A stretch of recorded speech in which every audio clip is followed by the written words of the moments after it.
Good morning, everybody. I'm coming at you this morning from Samuel chapter 26 in the Bible, in the Old Testament.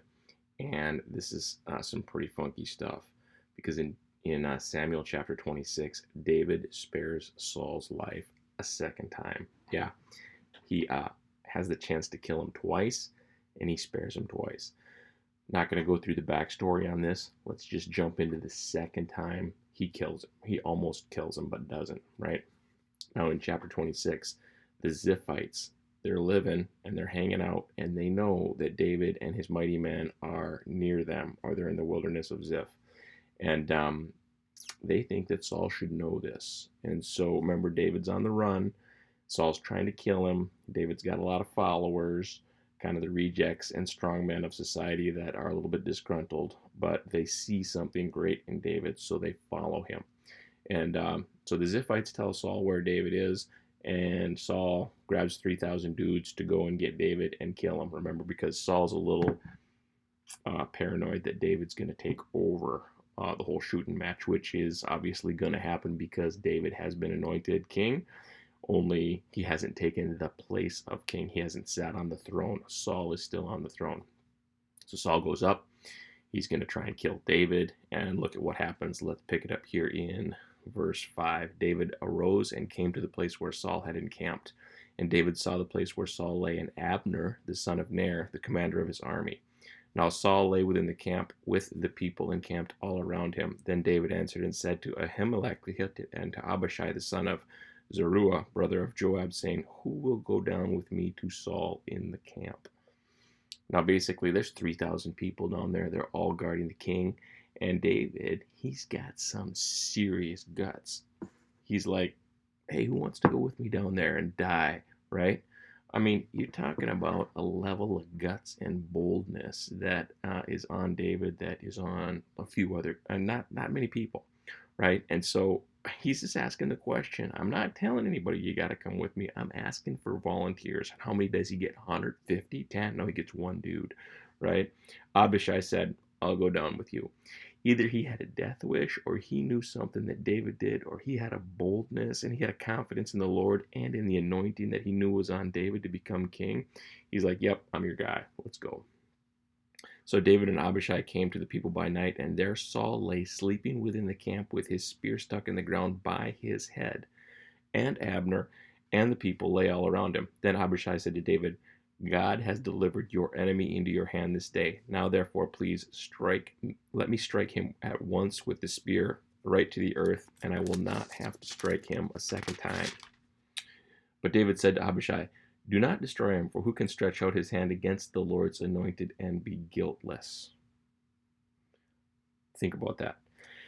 David knew something about the anointing of the Lord, because remember, Samuel, the judge, the prophet, who had judged all of Israel, anointed Saul to be king. So Saul was covered by the anointing. And who else was covered by the anointing? David was covered by the anointing. He had also received the anointing to be king after the Lord regretted that he had put Saul in place as king, because Saul screwed up a number of ways. And so Samuel shows up and says, you're no longer going to be king. Your kingdom is getting torn away from you, and it's going to be given to somebody else. And then Samuel anoints David king, but David doesn't yet become king because Saul is still on the throne. So David has this respect of the anointing that is off the charts. And he has an understanding too. He's like thinking to himself, if I kill Saul, the Lord's anointed, then what does that mean? What example am I setting to the rest of all Israel? Because does the anointing protect you? Should it protect you? David's saying, it should, and people should respect it. I mean, he was setting a precedent for the future. He wanted everybody to see that he wasn't going to kill Saul.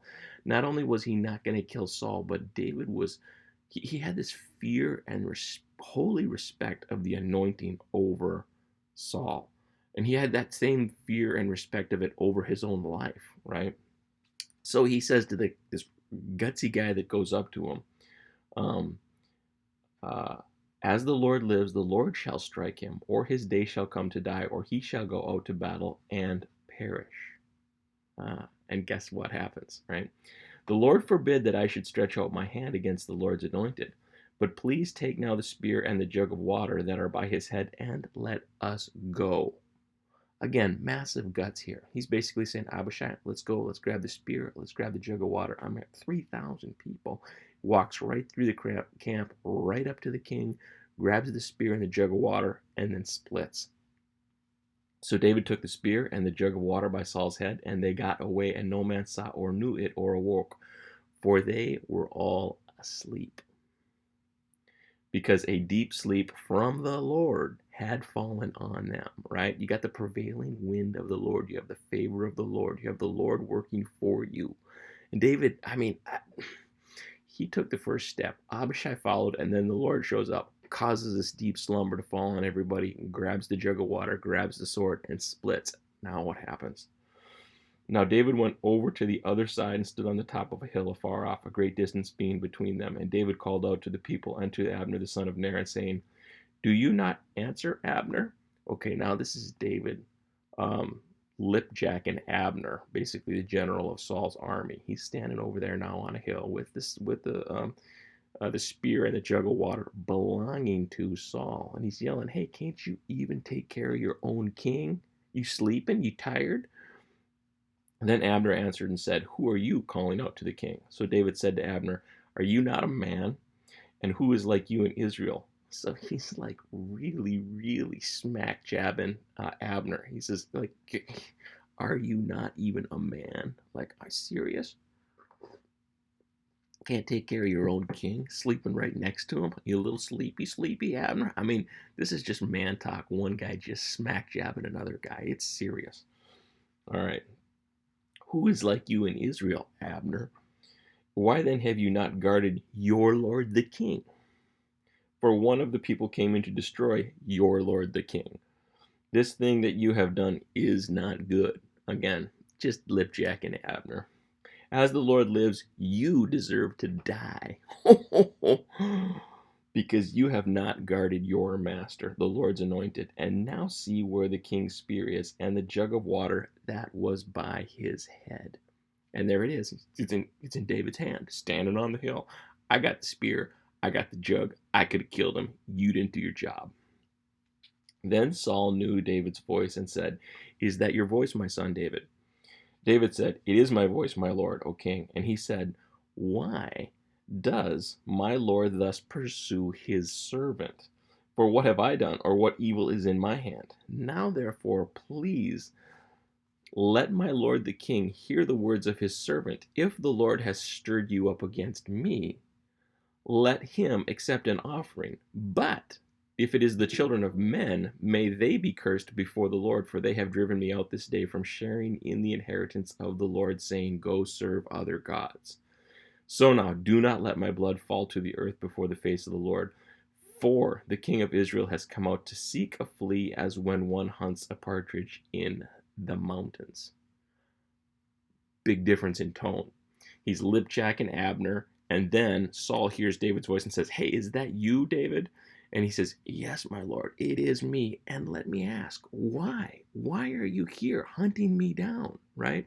And so his tenor totally changes with Saul, and he presents his case almost like a courtroom in front of Saul and all of Israel. Why have you come out to hunt me?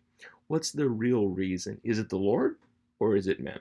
If it's the Lord, let an offering cover this what's gone on, because then it's between you and me and the Lord, and let's make an offering to the Lord to make this right. But if it's because of men, then may they be cursed, may they die, right? It's one of the two. You decide. And he's standing there with the spear and the jug of water. She's basically, I could have killed you. And now let's talk about it like normal people. Let's not just let our emotions prevail. What's going on here, Saul? Saul knows that he's gotten smoked. He knows that he's been exposed, not just before David, but before all of the 3,000 strong men, right, that came up to go after David. And David has put himself in a safe position to force this court-like room conversation. Wild stuff. I mean, he gets all these things on his side, and then let's have a chat, okay? Saul answers, kind of interesting, I have sinned. Return, my son David, for I will harm you no more, because my life was precious in your eyes this day. Indeed, I have played the fool and erred exceedingly. Wow. So Saul basically says, it's not you, it's not the Lord, it's me. Sorry, I screwed up. And David answered and said, here is the king's spear in my hand. Let one of the young men come over and get it. I ain't coming. I'm not going to walk in there and give it to you. Let one of your boys come over and get it from me. May the Lord repay every man for his righteousness and his faithfulness, for the Lord delivered you into my hand today.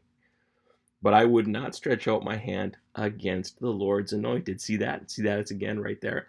I won't stretch out my hand. I will not harm. I will not kill the Lord's anointed.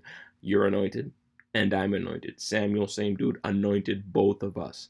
I'm not going to kill you. I don't want people to kill me. Plus, I have this healthy, massive, godlike respect for the anointing of the Lord.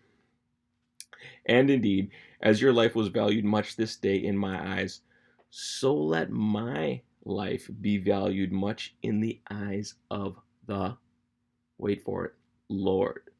David is now calling down favor and blessing on his own life, on his own inheritance, on his own legacy. From who? From the Lord.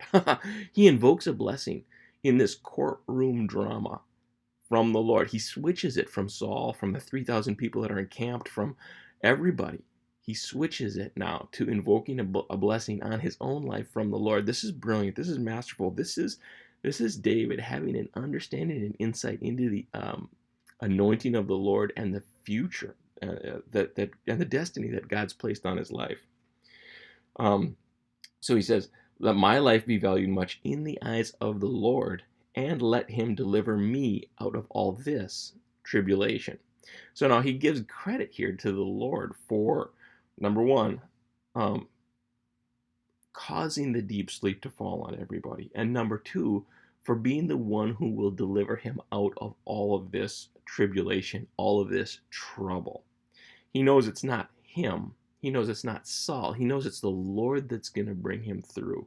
He knows it's the Lord that's going to bring him into his prophetic destiny to be king over Israel, to sit on that throne, to be in Jerusalem. He knows that's all going to be brought about by the hand of the Lord. So he invokes that blessing, and he turns and he looks basically to the Lord in this moment, and he says it to everybody. Watch the Lord in this, right? Then Saul said to David, may you be blessed, my son David. You shall both do great things and also still prevail. So now Saul's heart is softened, and Saul credits David, and Saul praises and encourages David and says, you will do great things. You will prevail in this, and you will do mighty things. So David went on his way, and Saul returned to his place. What drama. What a masterstroke. What an intervention by the Lord. Samuel 26. Read this. Think about it. Meditate it. Pray on it. It's amazing.